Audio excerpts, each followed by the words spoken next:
আমাদের একজন আলম আছেন আজকে, আমাদের আল আজহার বিশ্ববিদ্যালয় থেকে লেখাপড়া করেছেন, প্রজ্ঞাবান একজন আমাদের আলেম।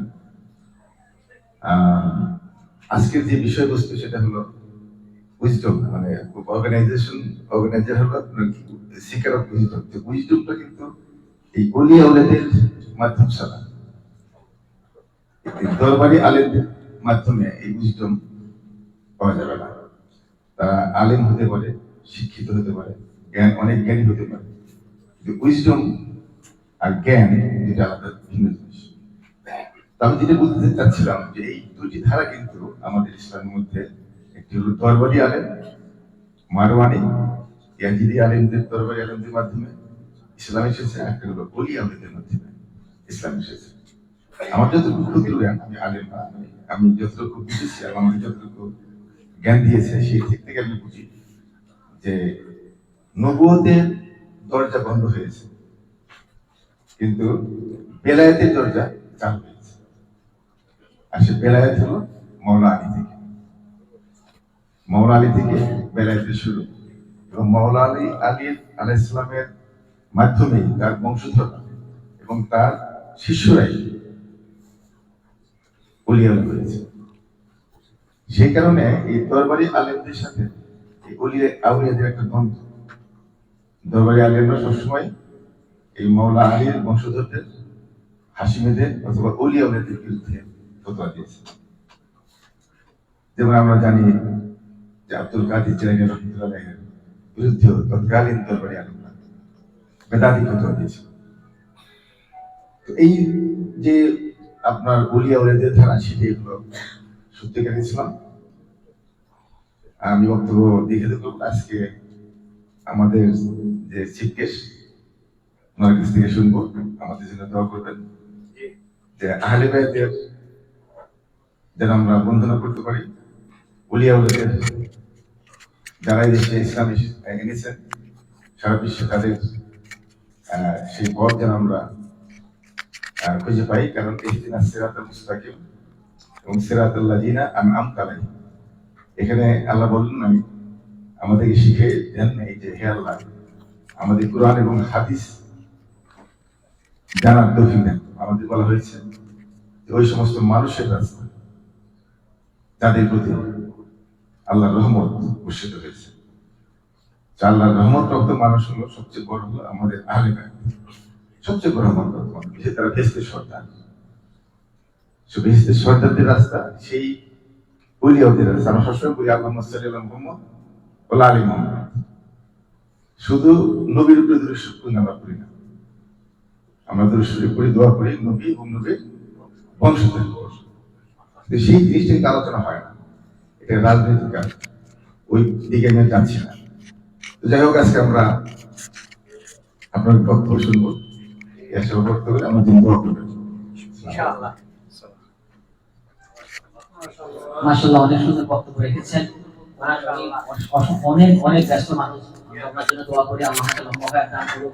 আমরা চাই ভবিষ্যতে আমাদের এই ছোট ছোট প্রোগ্রামগুলো একদিন অনেক বড় একটা প্রোগ্রাম হয়ে দাঁড়াবে। আমরা সবসময় চাই আপনি আমাদের মাঝে থাকবেন, আপনার সহযোগিতা কামনা করছি। আমি আন্তরিকভাবে ক্ষমা চেয়ে নিচ্ছি আমার ভাইয়ের কাছ থেকে। মাশাআল্লাহ, অনেক জ্ঞানী মানুষ, কিন্তু সময় স্বল্পতার কারণে আগামীকাল স্কুল খোলা, বাচ্চাদের এখানে অনেক কিছু ইয়াংস্টার আছে, সেই কারণে আমি ক্ষমা চেয়ে নিচ্ছি। আপনার আজকে আপনি আমাদের ক্ষমা সুন্দর দৃষ্টিতে দেখবেন। আপনার বক্তব্য আপনাকে সময় দেওয়া না পারার জন্য আমি খুবই লজ্জিত। আমাদের মাঝে আরো বেশ কিছু গেস্ট এসেছেন, তাদের মধ্যে যার নাম না বললেই নয়, সৈয়দ হারামানি সাহেব। উনি আজ দরবার শরীফের আওলাদ। আমি ওনাকে অসংখ্য ধন্যবাদ জানাচ্ছি আমাদের মাঝে উপস্থিত হওয়ার জন্য। আমি এই মুহূর্তে আমাদের অনুষ্ঠানের যে চিফ গেস্ট সৈয়দ মোহাম্মদ হাসান মাসবান্ডারি মসজিদুল্লাহ আলাইহি, ওনাকে ফুলের শুভেচ্ছা জানানোর জন্য আমি হাজী মোহাম্মদ নাদের মাস্টার সাহেবকে অনুরোধ করছি, আপনি ফুলটা নিয়ে আসুন। নারে তাকবীর, নারে রিসালাত, নারে গাউসিয়া।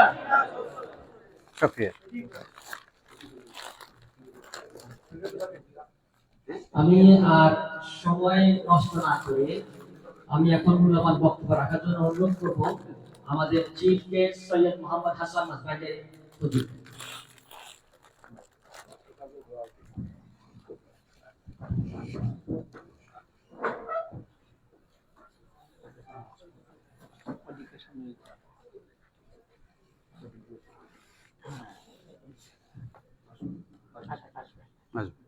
একটু সামনে আরো ক্লোজ হবে এই তো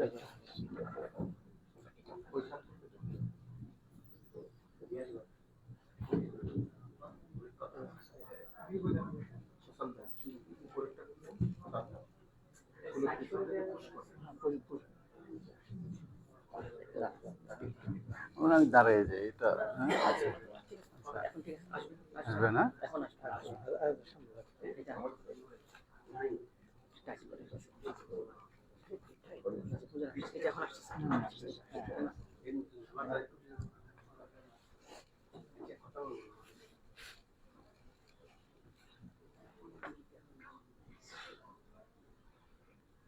নাহমাদুহু ওয়া নুসাল্লি আলা রাসূলিল কারীম, আম্মা বা'দ, আউযু বিল্লাহি মিনাশ শাইতানির রাজীম, বিসমিল্লাহির রহমানির রহিম। ক্বালা আল্লাহু তাআলা ফিল কুরআনিল মাজিদ, লাস্তা আলাইহিম বিমুসাইতির, সাদাকাল্লাহুল মাওলানাল আযীম ওয়া সাদাকা রাসূলুহুন নবিয়্যুল কারীম ওয়া নাহনু আলা যালিকা মিনাশ শাহিদিন ওয়াশ শাকিরিন। মাওলায়া সাল্লি ওয়া সাল্লিম দাইমান আবাদান আলা হাবিবিকা খায়রি খালকি কুল্লিহিম।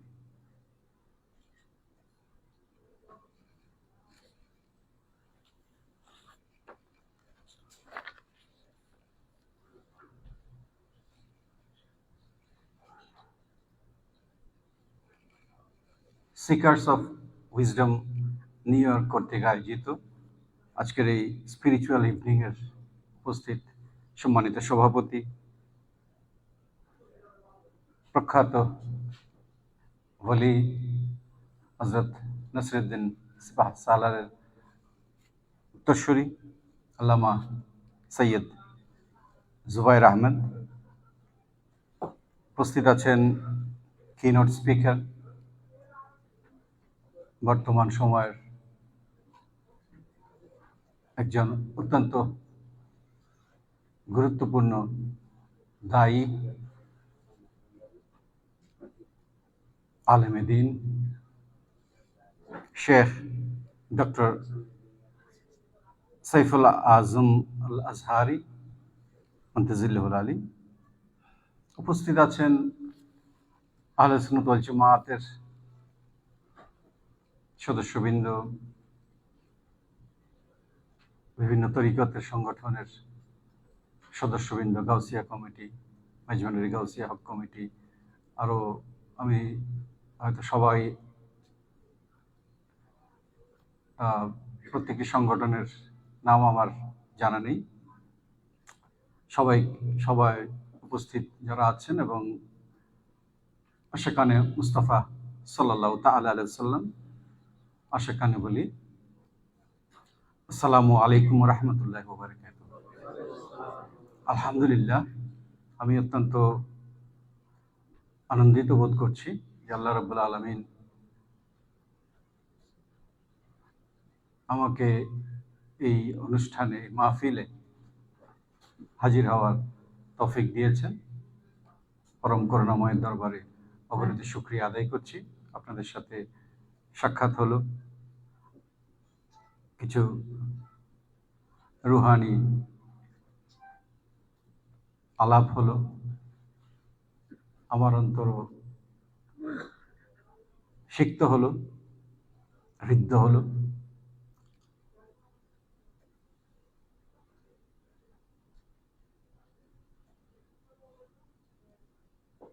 আজকের কিনোট স্পিকার আমি অল্প সময়ের মধ্যে আমি শেষ করে দেব। আজকের কিনোট স্পিকার আমাদেরকে শুরুতে যে বিষয়টি বলেছেন যে আমরা কানেক্টেড হতে হবে, এটা একটা সেন্ট্রাল থিম আমরা বলতে পারি, কানেক্টেড হওয়া। এই কানেক্টেড হওয়া হচ্ছে জরুরি, আর ডিসকানেক্টেড হওয়াটা হচ্ছে আমাদের কশন পয়েন্ট।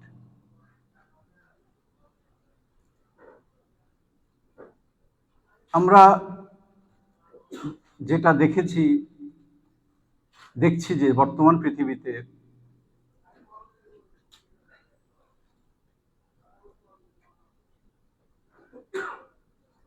মুসলিম উম্মার কথাই বলছি আমি, আমাদের যে কাজটি করার কথা সেটি আমরা করতে পারছি না, সামগ্রিকভাবে করতে পারছি না। যে দায়িত্ব পালন করার কথা সে দায়িত্ব উপযুক্তভাবে আমরা পালন করতে পারছি না। যেভাবে আমাদের উম্মাহ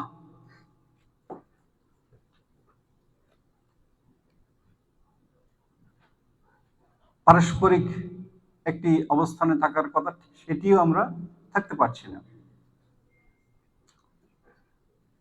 এবং আমাদের প্রতি অর্পিত যে দায়িত্ব, সে দায়িত্বগুলো আমরা কালেকটিভলি আমরা একটা কালেকটিভ ফেলিয়ারের মধ্যে পড়ে গেছি। আমরা বিশ্বের একটা অবস্থার দিকে তাকালে আমরা এটি নিয়ে কেউ আশা করি এটি নিয়ে কেউ দ্বিমত পোষণ করবে না। আমি যদি এভাবেই বলি, এটি আমার নিজস্ব, পুরো কথাগুলোই আমার নিজস্ব, আল্লাহ রাব্বুল আলামিন আমাকে যে যতটুকু চিন্তা করার ক্ষমতা দিয়েছেন তার ভিত্তিতে আমি বলছি। এর মধ্যে ভুল ত্রুটি থাকবে, সেটি ক্ষমা করবেন আপনারা।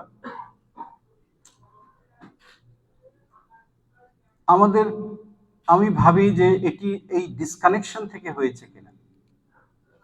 আর যদি ডিসকানেকশন থেকে এটি হয়, তাহলে এই ডিসকানেকশনের কশন পয়েন্টটা কি, আমরা কোথায়, আমাদের এই ডিসকানেকশনটা কেন হচ্ছে, এটার কারণটা আমাদের খোঁজা দরকার। এই কারণটি যদি আমরা খুঁজে বা কারণগুলো যদি আমরা আইডেন্টিফাই করে, অর্থাৎ একটা রোগের তো প্রথমে ডায়াগনোসিস লাগবে, তারপর চিকিৎসা দিতে হবে।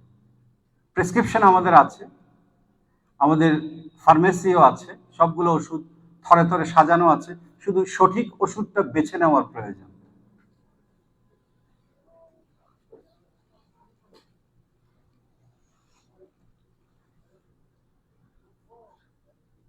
এবং এর জন্য যেটি প্রয়োজন সেটি হচ্ছে আন্ডারস্ট্যান্ডিং, ফাহম বলি, তাফাক্কুহ ফিদ দ্বীন বলি।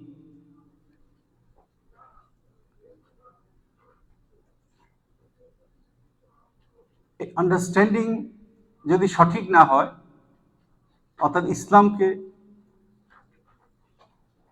আল্লাহর কালামকে, প্যারা রসুলের সুন্নাহকে আমরা যদি প্রপোর্শনেটলি কারেক্টলি আমরা যদি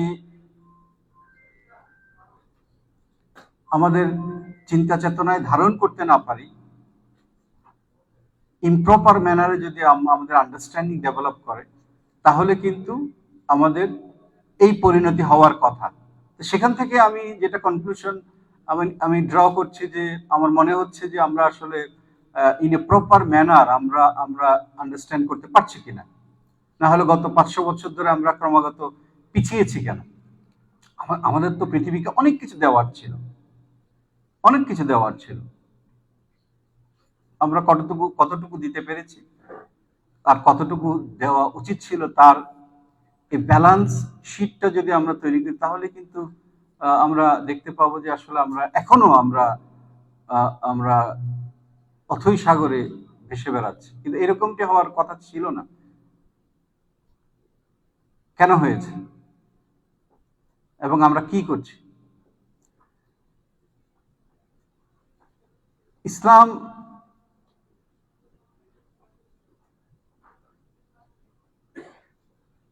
পরম করুণাময় আল্লাহ রাব্বুল আলামিনের প্রতি সাবমিশন, পেয়ারা রসুলের আনুগত্য মাঝে নিহিত।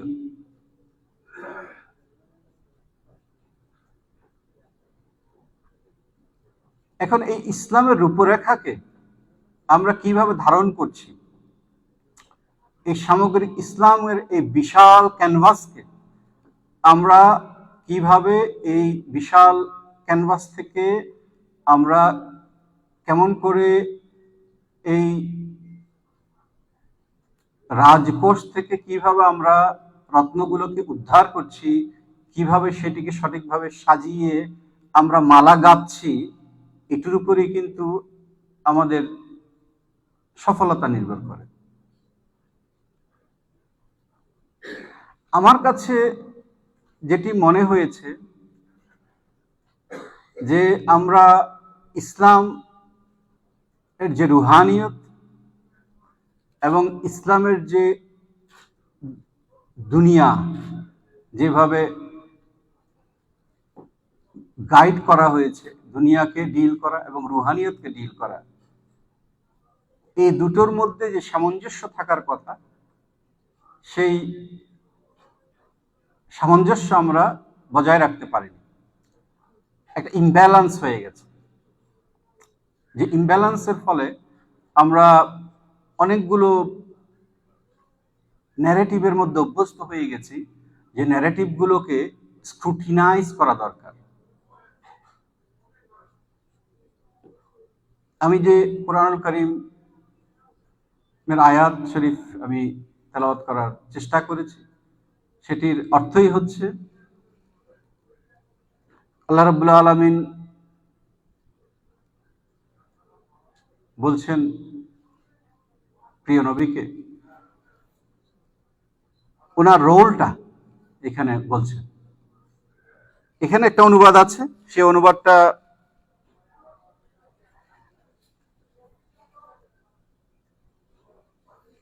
আমাদের প্রধান বক্তা বলেছেন যে এটির জন্য ইনসাইটের দরকার আছে, ডিপ আন্ডারস্ট্যান্ডিং এর দরকার আছে। আমি জানি না এটি সঠিক অনুবাদ কিনা, তবে কাছাকাছি কিছু একটা হবে। কারণ এখানে এই অনুবাদটা আমার কাছে আছে, সেটি বলছে আপনি তাদের শাসক নন। কোথাও কোথাও এটিকে দারোগা শব্দটি ব্যবহার করা হয়েছে।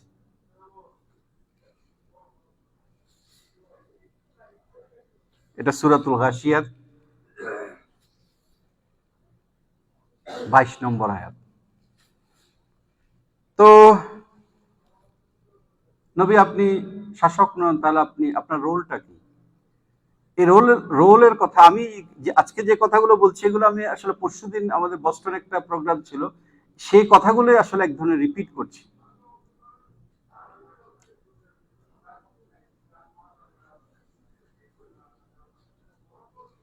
এই রোলটাও, এটি কি দুনিয়াদারির জন্য, এটা কি রাজনীতিকে ম্যানেজ করার জন্য, এটি কি দুনিয়াদারিকে ম্যানেজ করার জন্য, নাকি আর কিছুর জন্য, নাকি আরো বড় কিছুর জন্য?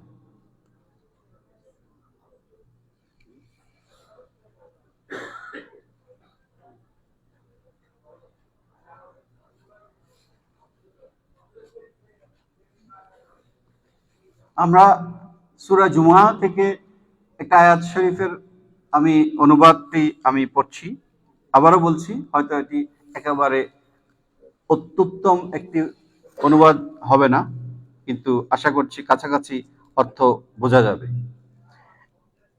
তিনি নিরক্ষরদের মধ্য থেকে একজন রসূল প্রেরণ করেছেন, যিনি, এখানে নিরক্ষর শব্দ হয়তো ভিন্ন একটা অর্থ হতে পারে, এটি যেখান থেকে আমি পেয়েছি আমরা আমাদের উদ্দেশ্য ওটি নয়, পরবর্তী যে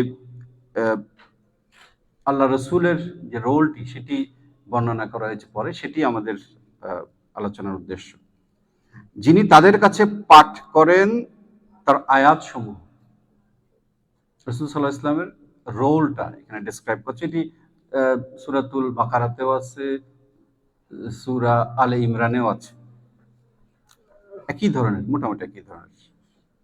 তাদেরকে পবিত্র করেন,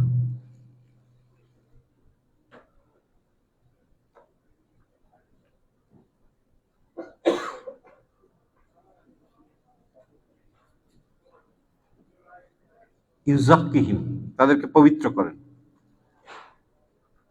এবং শিক্ষা দেন কিতাব এবং হিকমত। এই যেগুলোর ব্যাপারে, এই বিষয়গুলো, তিনটি বিষয়ের ব্যাপারে বা চারটি বিষয়ের ব্যাপারে ইতিপূর্বে তারা ছিল ঘোর পথভ্রষ্টতায় লিপ্ত, অর্থাৎ এদিকে তারা সঠিকভাবে বুঝতে পারেনি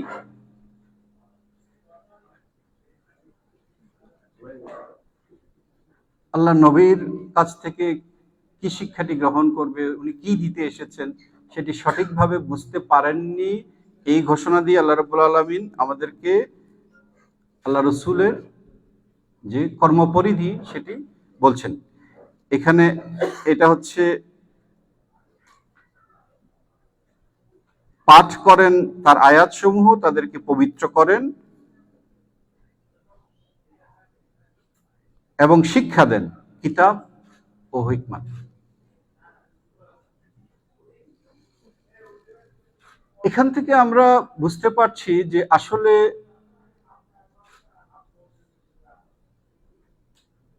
ইসলামের মূল ফোকাসটা, আমাদের কিনোট স্পিকার বলেছেন, আখিরাত কেন্দ্রিক, এবং এই আখিরাতকে আমাদেরকে তৈরি করতে হবে আমাদের নিজেদেরকে পবিত্র করে তৈরি করার মাধ্যমে।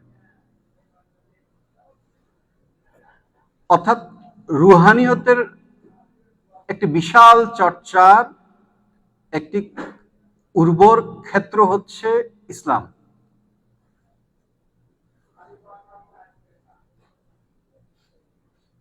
যে কারণে আজকে আমরা এই অনুষ্ঠানের নাম দেখতে পাচ্ছি স্পিরিচুয়াল ইভিনিং।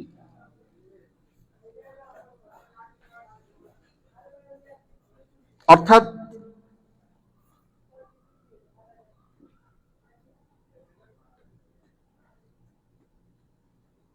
আল্লাহ রসুলের যে কর্মপরিধি সেটি ছিল, আমি যদি এভাবে বলি, less political and administrative, rather এটি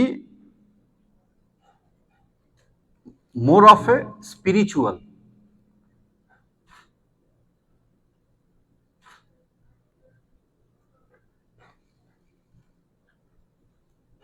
পলিটিক্যাল অ্যাডমিনিস্ট্রেশন এগুলো তো আছে, এগুলো আমাদেরকে শিক্ষা দিয়েছেন পেয়ারা রসুল, কিন্তু রুহানিয়তের যে শিক্ষা সেটি ছিল অগ্রগণ্য।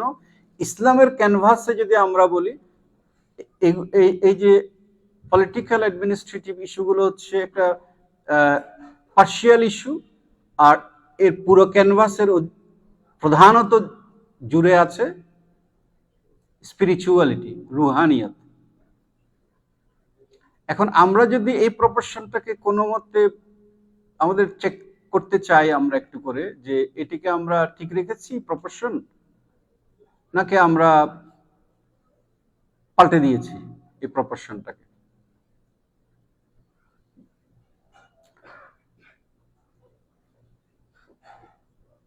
আমরা যখন বর্তমান যুগে আসি, আমরা যে বলছিলাম যে কিছু ন্যারেটিভস খুব পপুলার হয়েছে আমাদের মাইন্ডসেট। আমরা তো কন্টিনিউয়াসলি আমরা ইনফরমেশন পাচ্ছি চারদিক থেকে, আমাদের এই যে পঞ্চেন্দ্রিয় ইনফরমেশন নিচ্ছে, নিয়ে আমাদের মেন্টাল মেকআপটা তৈরি হচ্ছে, এবং সে অনুযায়ী আমরা রিয়্যাক্ট করছি, অ্যাক্ট করছি, এবং এটা যখন কালেকটিভ ম্যানারে আসছে তখন আমাদের সোসাইটি সেইভাবেই মুভ করছে। এখন এই মুভ করার ডিরেকশনটা কেমন?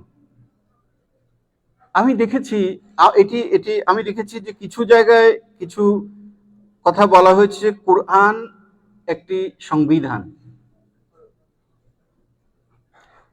আমার কাছে মনে হয়েছে আসলে এইগুলো, আমি জানি না, এটা হয়তো ট্রুথ হতে পারে, অথবা পার্শিয়াল ট্রুথ হতে পারে, অথবা এটা হয়তো স্ক্রুটিনি করা দরকার আমাদের। কেন বলছি?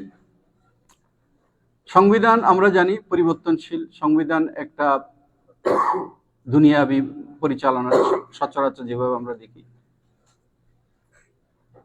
আর যখন আমি সংবিধান বলছি, এটিকে এক ধরনের ম্যাটেরিয়ালিস্টিক একটি জায়গায় নিয়ে আসছি, এটা কোনোটেশন যেটা বলে। এবং আমরা এর যে স্পিরিচুয়াল যে এমফাসিস, ইনসাইটফুল এডুকেশন প্রসেসের যে এমফাসিস, এটিকে আমরা মিস করছি। কাজেই এই ধরনের শব্দবন্ধের ব্যবহার কোরআনের যে মাহাত্ম্য সেটিকে বিলিটল করছে কিনা, এটা আমাদের প্রপোর্শনটাকে নষ্ট করছে কিনা, এটা আমার কাছে মনে হয়েছে ভেবে দেখা দরকার। আমরা অনেক সময় শুনি রাষ্ট্রের আইন আর আল্লাহর আইনকে মুখোমুখি দাঁড় করানো হয়, যে রাষ্ট্রের আইন এটি বাতিল করতে হবে, এগুলো চলবে না, আল্লাহর আইন কায়েম করতে হবে। অথচ আমরা জানি এখান থেকে বড় একটি ভুল মেসেজ, আমাদের ইনফরমেশন আমাদের কাছে যায়, আমাদের মেন্টাল মেকআপ তৈরি করে। অথচ যে আইন, ফুকাহায়ে কেরাম তো আইনই তৈরি করেছেন, তারাও মানুষই, কিন্তু যে আইন কুরআন এবং সুন্নাহর সাথে সাংঘর্ষিক নয়, বিরোধী নয়, সেটি আল্লাহর আইনের সাথে, যেটাকে পলিটিক্যালি বলা হচ্ছে আল্লাহর আইন, সেই আইনের সাথে সাংঘর্ষিক নয়, কিন্তু এটিকে সাংঘর্ষিকভাবে দেখিয়ে আমাদেরকে, আমার কাছে মনে হয়েছে এই যে প্রপোর্শন যেটি আছে, এই প্রপোর্শনকে ইমব্যালেন্স করা হয়। ইসলাম কোনো ইম্পেরিয়ালিস্ট রিলিজিয়ন নয়। ইসলামের যে এক্সপানশন আমরা দেখি, ওটা ছিল ওই সময়ের একটি রাজনৈতিক একটি কালচার, আমি যদি এভাবে বলি। কিন্তু ইসলামের মূল যে স্ট্যান্ড, মূল যে স্পিরিট, সেটা হচ্ছে ভূমির উপরে জয় নয়, মানুষের মনকে জয় করার একটি সংগ্রাম।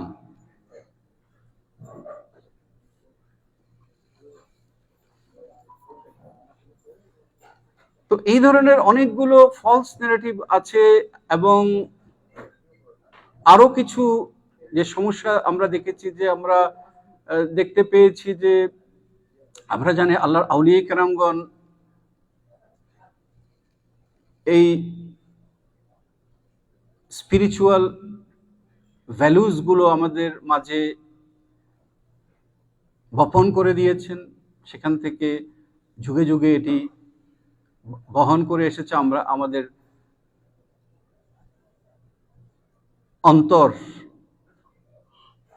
প্রস্তুত হয়েছে, রুহানিয়তের চর্চা আউলিয়া কেরামগণ আমাদেরকে শিক্ষা দিয়েছেন, করেছি। কিন্তু আমরা দেখেছি যে কিছু কিছু জায়গায় এটা আমার কাছে ম্যাটেরিয়ালিজম মনে হয়েছে। আপনারা একটা উদাহরণ দিচ্ছি।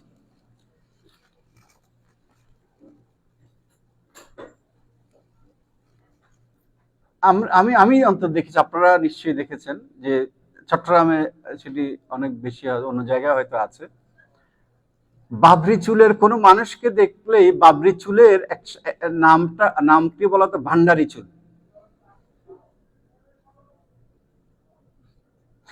মানে আমি এভাবে বলতে চাই, বাবরি চুল রাখলে এটাকে এই চুলকে বলা হতো ভান্ডারি চুল, এবং ঠাট্টা মস্করা করা হতো, অ্যাজ ইফ একটা এলিয়েন মানুষ, অপরিচিত মানুষ, গরিব মানে অপরিচিত, তার এই কাজের কোনো ঠিক নাই, বেসিস নাই, একটা কুসংস্কারগ্রস্ত মানুষ। কিন্তু দরবারি মহলে আমরা এই ধরনের মানুষগুলোকে, তারা সজ্জন মানুষ, কাজকর্ম করে খাচ্ছেন, সমাজে সুন্দর করে চলছেন, ভালো ভালো কাজের নেতৃত্ব দিচ্ছেন, তাদের দোষটা কি? দোষটা হচ্ছে তারা তরিকতে জিকির আজকার করেন। যখন জিকির আজকার করেন, তারা হেলে দুলে মাথা নেড়ে জিকির করেন, তখন তাদের সাথে চুলগুলাও দুলে। এটি হচ্ছে একটা হাস্যরসের একটি উপাদান, আমরা অনেক জায়গায় দেখেছি।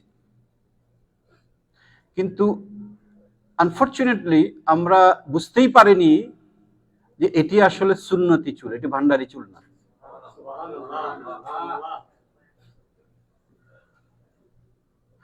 এটিকে যখন আমি ঠাট্টা মস্করা করছি, তখন কিন্তু আমরা প্রিয় নবীর সুন্নাহকে ঠাট্টা মস্করা করছি, নাউজুবিল্লাহ। পপুলার মিস্টেক্স গুলোর কথা বলছে, গলত মশহুর। অর্থাৎ আমাদের কনসেপ্টটা অন্যরকম হয়ে গেছে, ওই প্রপোর্শনটা চেঞ্জ হয়ে গেছে। আমি আপনাদেরকে বোঝাচ্ছি না, আমি নিজে বোঝার চেষ্টা করছি। আসলে কথাগুলো আমি আপনাদেরকে বোঝাচ্ছি না, আমি ধরেন এটা তো একটা মনোলগ, আমি বলে যাচ্ছি, আমি নিজেই বোঝার চেষ্টা করছি। একটু দুনিয়া বিমুখ হয়ে নিজের মতো করে চললে বলা হচ্ছে বৈরাগ্য সাধনে মুক্তি সে আমার নয়, ইসলামে বৈরাগ্য নেই।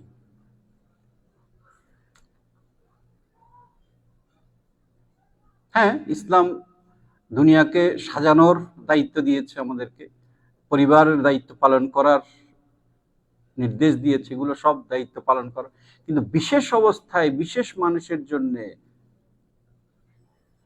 যখন ফিতনা ফাসাদে নিমজ্জিত হয়ে যাবে, তার এই হুকুমও তার জন্য আছে। সহিহ হাদিস শরীফে এটি আছে যে সে যদি দুনিয়া, তখন এই অবস্থায় কঠিন পরীক্ষার সময়, ফিতনা ফাসাদের সময়, সে দুনিয়া লোক সংস্রবে থাকার চাইতে পাহাড়ে জঙ্গলে চলে যাওয়াটা তার জন্য শ্রেয়। আমি রেফারেন্স দিচ্ছি না, এই রেফারেন্স গুলা খুব সহজেই পাওয়া যায়।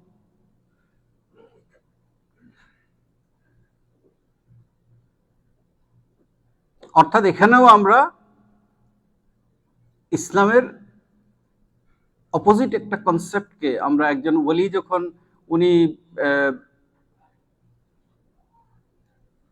উনার একটা সাধনায় নিবেদন করেছেন নিজেকে, একদম অ্যালুফ হয়ে দুনিয়াকে পরিত্যাগ করে, তখন এটিকে বলা হয়েছে এরা কি ধরনের মানুষ, এটা তো রসুলের আদর্শ নয়।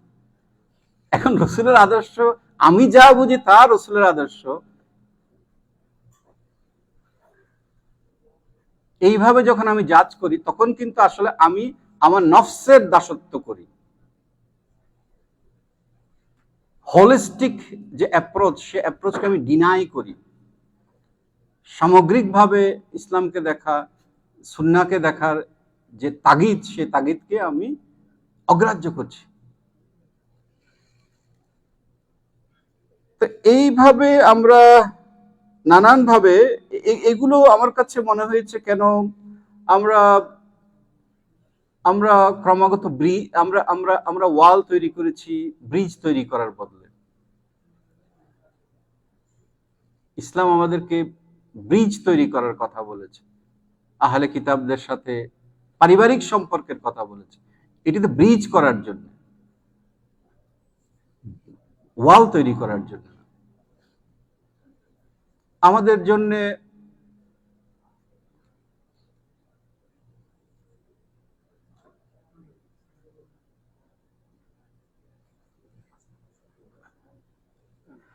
আমরা জানি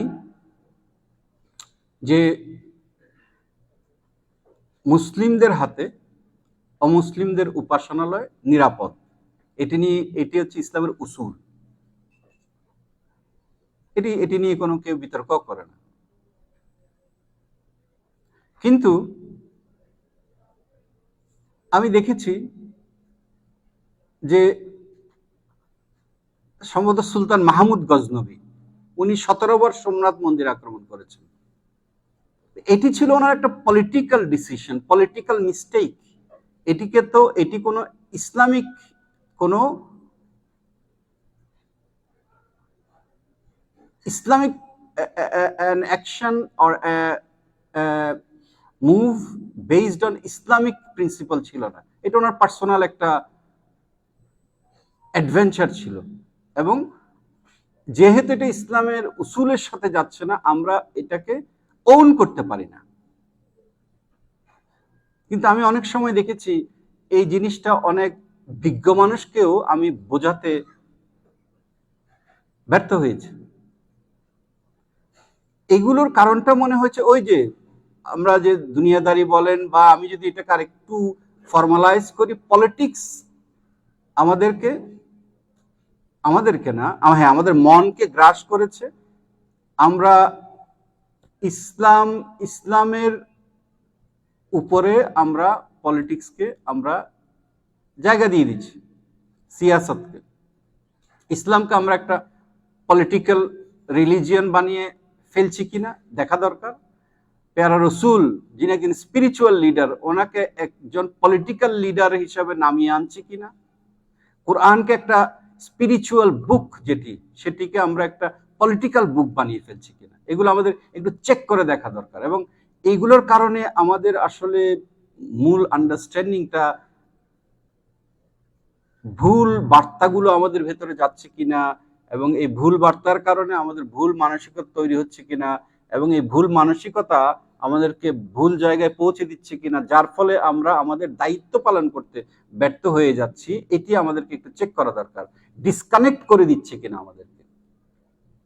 কারণ আমি যখন ইসলামকে একটা পলিটিক্যাল 24 ঘন্টা এটাকে একটা পলিটিক্যাল মুভমেন্ট হিসেবে আমি দেখতে শিখে যাব, তখন পলিটিক্যাল চিন্তা ভাবনাগুলোই আমাকে কাজ করবে। আমি পলিটিক্সের নিজস্ব একটা চরিত্র আছে, সেই চরিত্র কাজ করা শুরু করবে।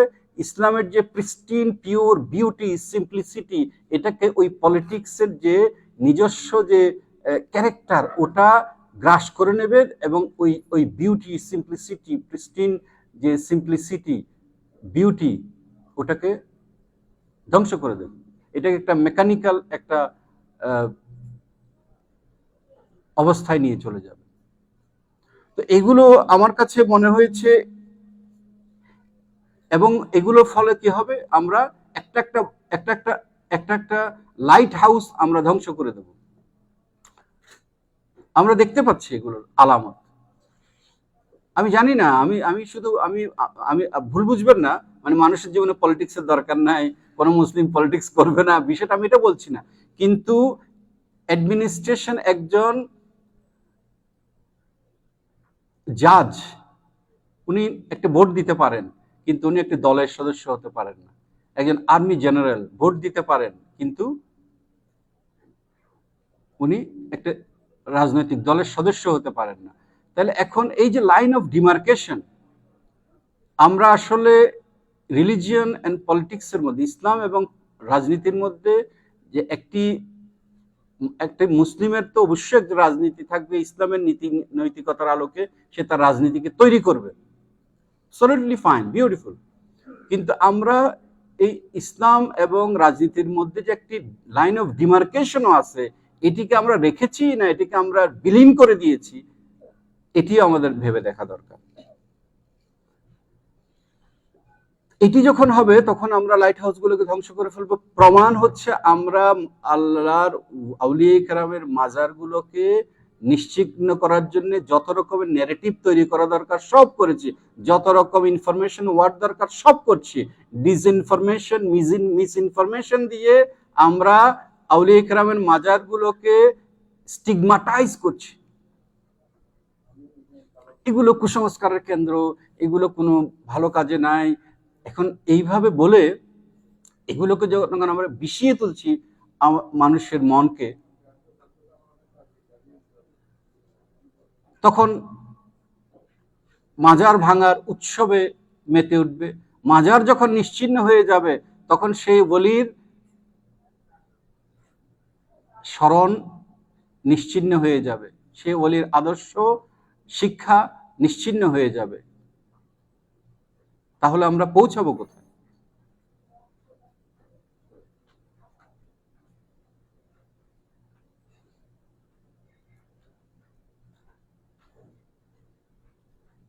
তো আমার এই জন্যে সঠিক দৃষ্টিভঙ্গিটা অনেক জরুরি বলে আমার মনে হয়েছে, সঠিক দৃষ্টিভঙ্গি অর্জন। তো আমি আমার এই জন্যে এই ধরনের অনুষ্ঠান, এই স্পিরিচুয়াল ইভিনিং, আমাদের কলবে কোথায় সমস্যা হয়েছে, এই সমস্যা, এই যে মরিচা দূর করার জন্য আমাদের যে প্রক্রিয়ায় যাওয়া দরকার, যেটিকে আমরা তরিকা বলি, আল্লাহর আউলিয়া কেরামের আদর্শ বলি, স্পিরিচুয়ালিটি বলি, তাসাউফ বলি, এই বিষয়গুলোকে আমাদের, আমি মনে করি, খেয়াল করা দরকার, জোর দেওয়া দরকার, আমাদের নবপ্রজন্মের সামনে তুলে ধরা দরকার বেশি করে। না হলে তারা, ওই যে বললাম, লাইট হাউস যখন আপনি ভেঙে ফেলবেন, অন্ধকার হয়ে যাবেন, বন্দরের ঠিকানা আপনি আর খুঁজে পাবেন না, আমাদের পরবর্তী প্রজন্ম খুঁজে পাবে না। আমি আশা করি এই ধরনের অনুষ্ঠানের মাধ্যমে আমরা ভবিষ্যতে আরো, এই যে আমাদের কিনোট স্পিকার যে আমাদের যে নসিহত করেছেন, যে গুরুত্বপূর্ণ কোরআনের যে পবিত্র বাণী থেকে যে গূঢ়ার্থ, অন্তর্নিহিত অর্থ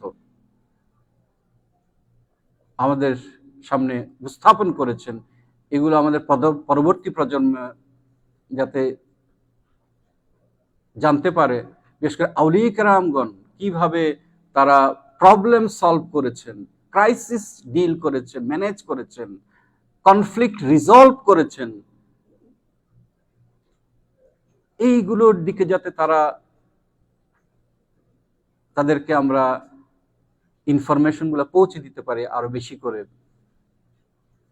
যাতে তারা আরো বেশি কন্ট্রিবিউট করতে পারে, আরো বেশি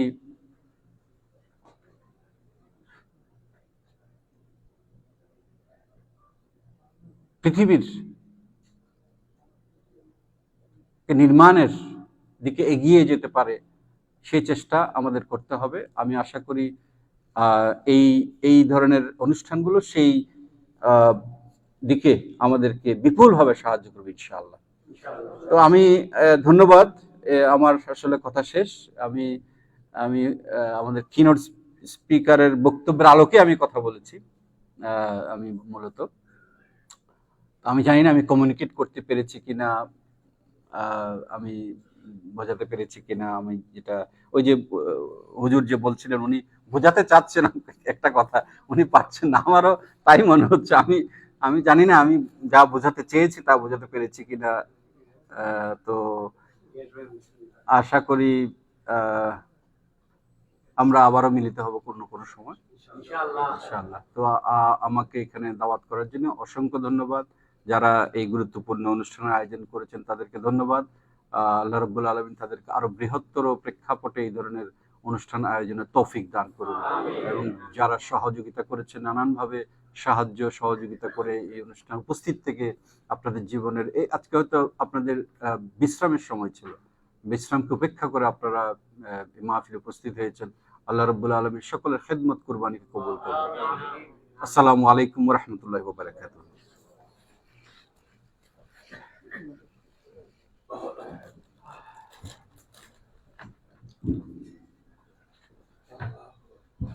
আমি এখন আমাদের আল্লামা সাইফুল হাসান বাবার হাজির সাহেবকে অনুরোধ করবো মিলাদ ক্যাম্প করার জন্য। অনেক রাত হয়ে যাচ্ছে, ইনশাআল্লাহ এরপর আমরা ডিনার ব্যবস্থা আছে, সবাই তারপর খেয়ে যাবো।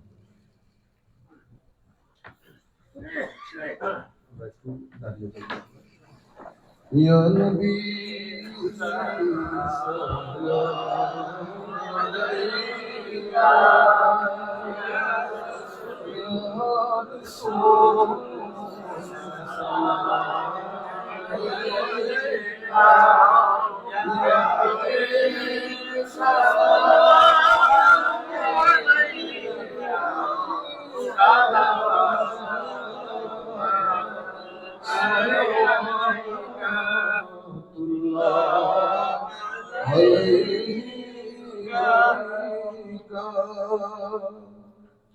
সাধ্য নাই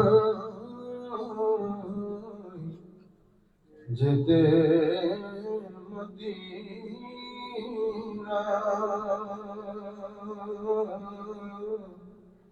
দিন রাত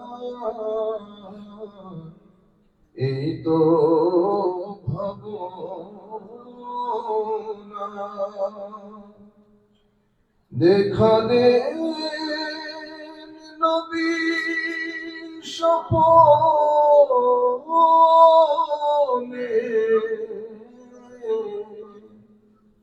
ইয়া রাসূলুল্লাহ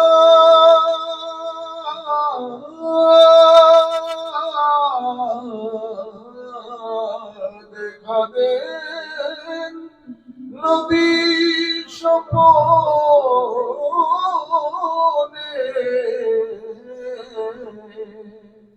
এই আরজ আপনার চরণে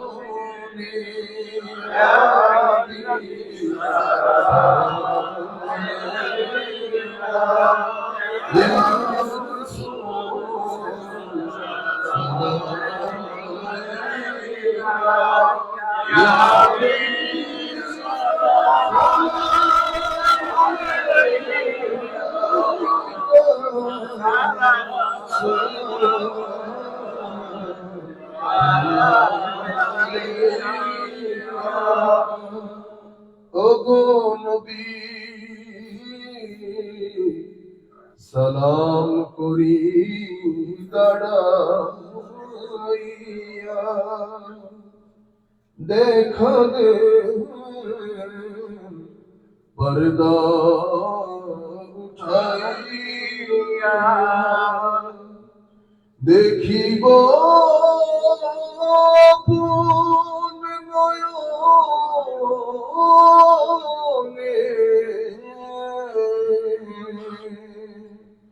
ইয়া রাসূলুল্লাহ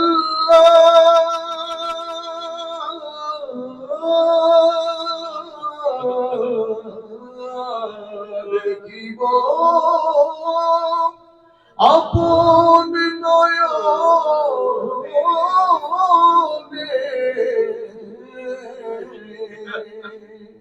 এই আরজ আপনার চরণে নবী সালাম আলাইকা ইয়া রাসূল সালাম আলাইকা ইয়া হাবিব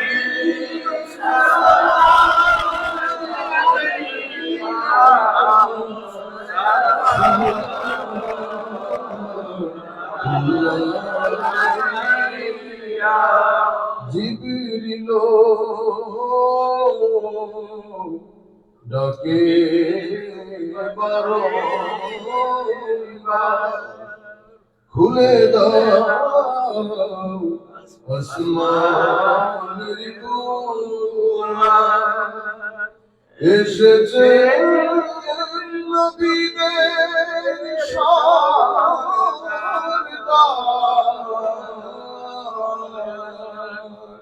এসেছে নবীদের সরদার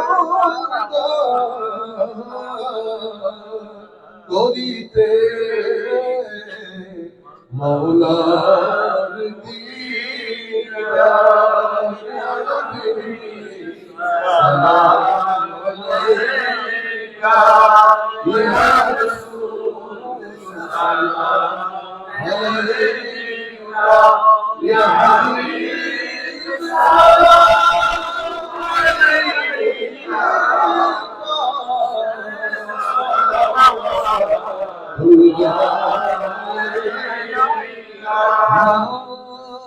মালিকে जन्नत तुम्ही हो कासिमे नेमते तुम्ही हो साक़िए कौसर तुम्ही हो साक़िए कौसर तुम्ही हो शाफिर मशर तुम्ही हो या नबी सलाम अलैका या रसूल सलाम अलैका या हबीब सलाम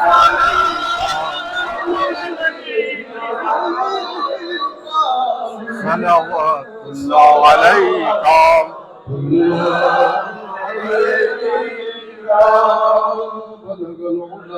بكماله كشف الدجى بجماله حسنت جميع خصاله صلوا عليه وآله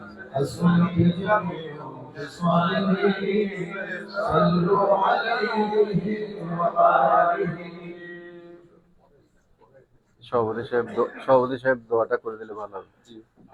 আমরা আমাদের অনুষ্ঠানের একদম শেষ পর্যায়ে আছি। আল্লাহ পাকের অশেষ মেহেরবানি, আমরা আমাদের সকলের অতি আদরের, অনেক সম্মানের আল্লামা জুবাইর সাহেবকে অন্তরের অন্তঃস্থল থেকে অনুরোধ করবো আজ মাহফিলের জন্য দোয়া করার জন্য এবং আমাদের সবার জন্য দোয়া করার জন্য। বিশেষ করে আমাদের যে আগামী প্রজন্ম আসছে, তারা যেন আহলে সুন্নাত ওয়াল জামাতের পথে থাকে, তাদের মনে যেন আল্লাহ আমার নবীর শান মান এবং ইশক মহব্বত দিয়ে ভরপুর করে দেন। আমি আল্লাহ জুবাইর মামাকে অনুরোধ করবো সকলের পক্ষ থেকে এই মোনাজাতটা করার জন্য।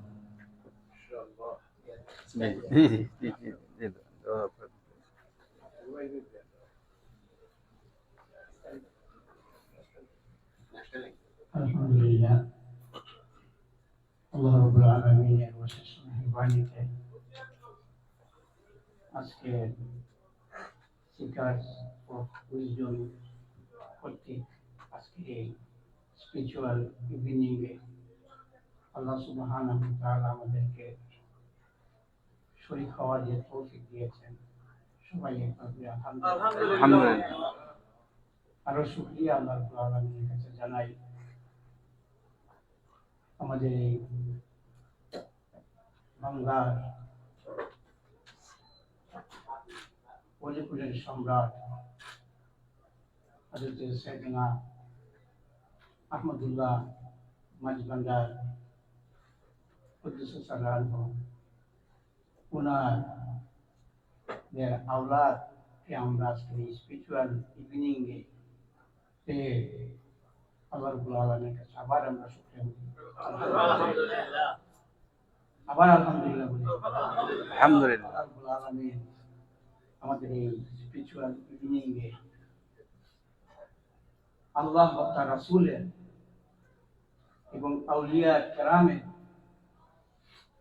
সঠিক পথ মত তুলে ধরার জন্য আমাদেরকে আল্লাহ রাব্বুল আলামিন হযরত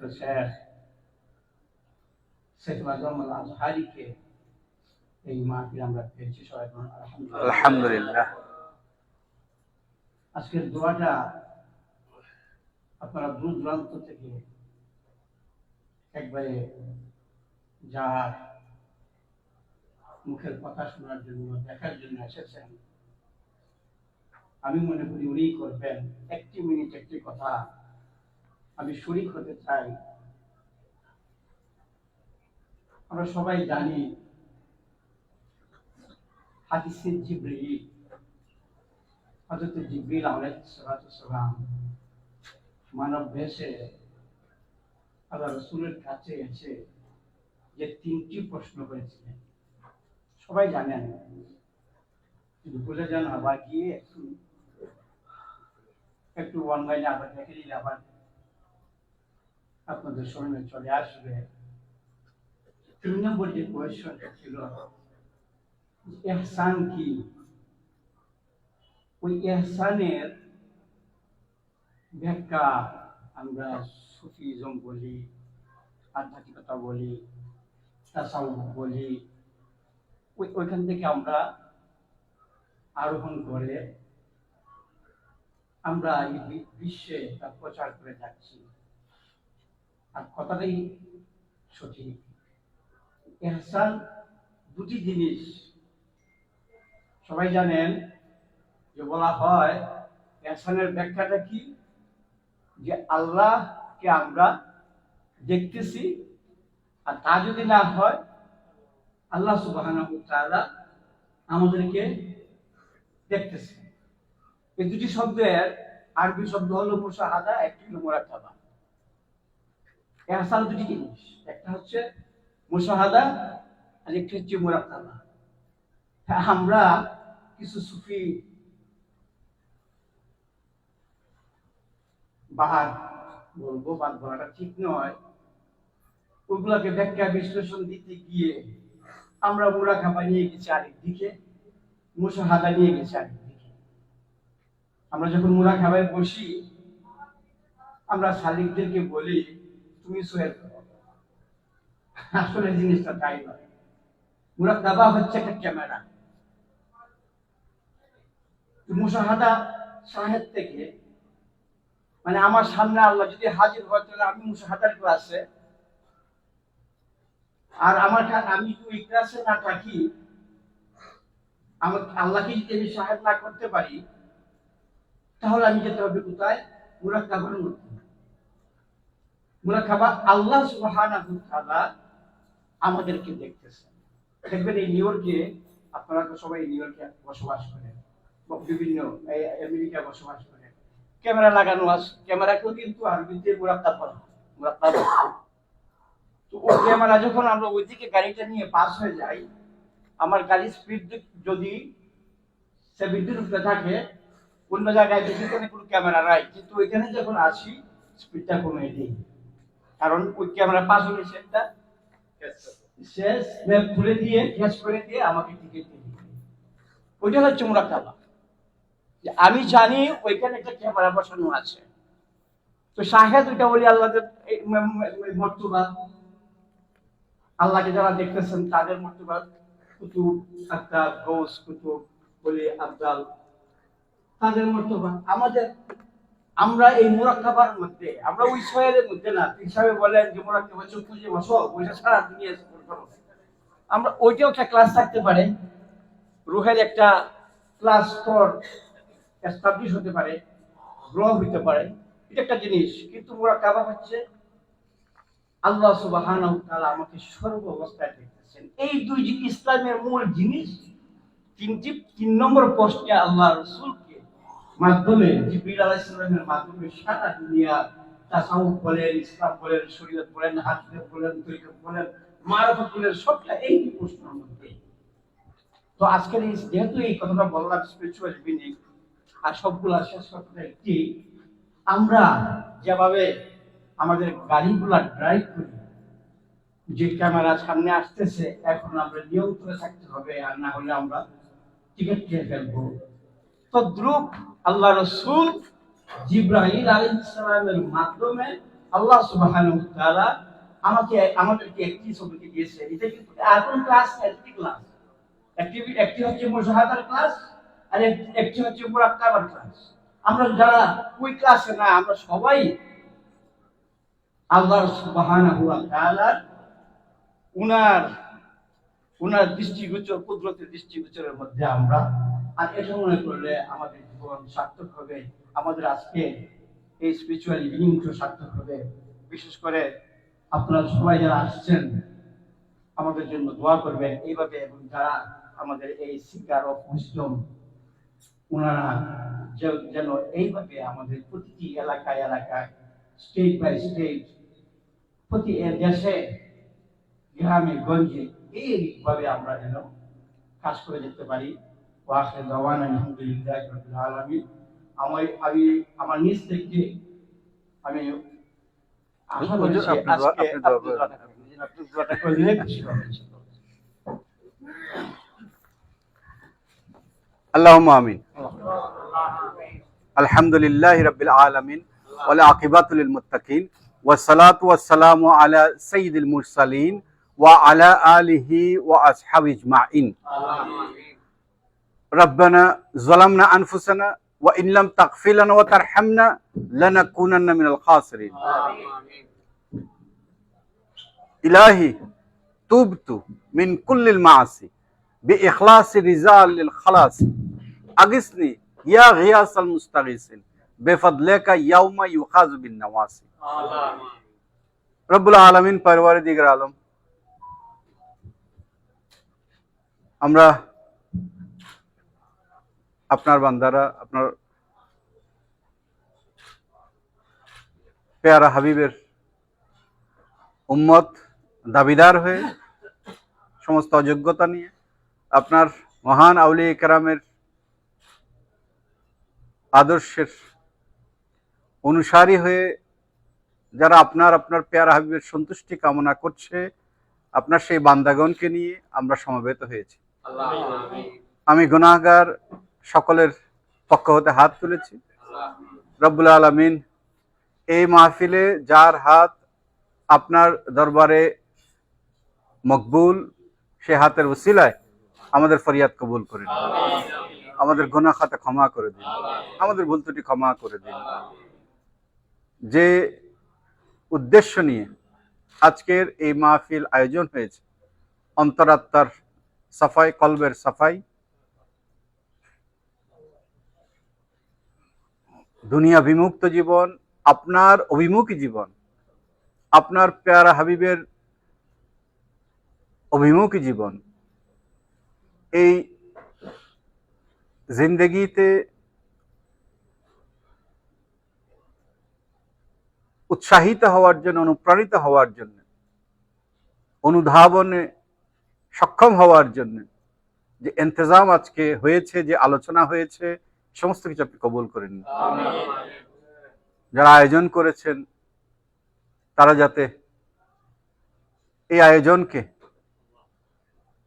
অগ্রসর করে নিয়ে যেতে পারেন, সেই তৌফিক তাদেরকে দান করুন। যারা নানানভাবে এই খেদমতে শরীক শামিল হয়েছেন, দূর দূরান্ত থেকে হাজির হয়েছেন, সকলের হাজিরিকে কবুল করেন, সকলের রিজিকের মধ্যে বরকত দান করুন, শারীরিক সুস্থতা দান করুন, পারিবারিক শান্তি দান করুন। যে কঠিন চ্যালেঞ্জের ভিতর দিয়ে নিজেরা এবং সন্তানদেরকে মানুষ করার যে চ্যালেঞ্জ নিয়ে আপনার বান্দারা অগ্রসর হচ্ছেন, এই প্রচেষ্টাকে আপনি কবুল করে নিন, আমাদের গুনাহ খাতা ক্ষমা করে নিন। আজকের সভাপতি মহোদয় আল্লামা সৈয়দ জুবাইর আহমেদ এবং keynote speaker Sheikh doctor Saiful Azam Al Azhari, মওলা তাদের দীর্ঘ হায়াত এবং সুস্বাস্থ্য দান করুন। এই মিল্লাতের খেদমত আর বৃহত্তর খেদমতের জন্য আপনি তাদেরকে কবুল করেন। ওয়াসাল্লাল্লাহু তাআলা আলা খাইরি খালকিহি নূর আরশিহি সাইয়্যিদিনা মাওলানা মুহাম্মদ ওয়া আলা আলিহি ওয়া আসহাবি আজমাইন বিজুদ সুবহান রাব্বিকা রাব্বিল ইজ্জাতি আম্মা ইয়াসিফুন ওয়া সালামুন আলাল মুরসালিন ওয়ালহামদুলিল্লাহি রাব্বিল আলামিন ওয়া হাক্কা কালামায়ে তাইয়্যিবা লা ইলাহা ইল্লাল্লাহু মুহাম্মাদুর রাসূলুল্লাহ।